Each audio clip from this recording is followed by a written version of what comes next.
Colors play a huge role in games, and more broadly in real life. Many games revolve around the painting, coloring mechanic. Do you want to create a wonderful game where your players can color your creations, or even color the world they're in? Then look no further. This course is for you. In this course, we will explore 5 different techniques you can use to create a coloring game in Unity.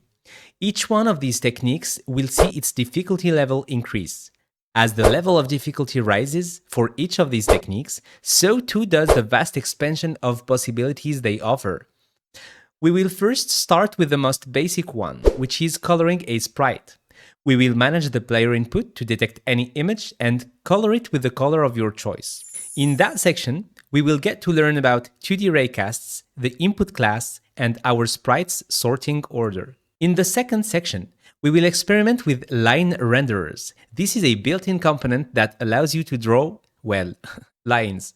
But we will hack it so that it feels like a paintbrush. You will learn how you can apply textures, play with its color gradient, and optimize its performance. This will be an additional arrow to your quiver. The third technique will allow you to create infinite worlds if you get it right. You will learn how to create procedural meshes, texture them using the UVs, and optimize them. This is a coloring course, so I'll show you some nice tricks to use them as a paintbrush. But you can totally create 3D objects with this technique. Go one step further and create infinite procedural terrains.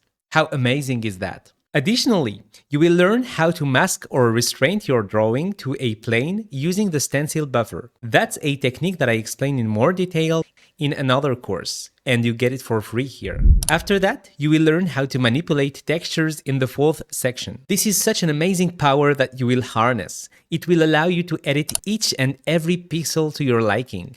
Using that technique, we will first color the whole texture, then draw a square, and finally polish the look with a smooth, rounded brush. But that technique has limitations. As you increase the brush size, manipulating textures can be heavy on the processor. That's why I also decided to show you how to leverage the GPU to get a much higher frame rate, thus a smoother player experience. You will learn how to create your own shader graphs, pass textures to that same shader graph, let it apply some changes, and get your texture back to apply it to your sprites. I'll show you a nice trick to keep the borders of your drawing, even after it's been colored. You can then decide if you like the look of it or not. To complete our course, we will add colored pencils to the side of the screen to allow the player to change the brush color.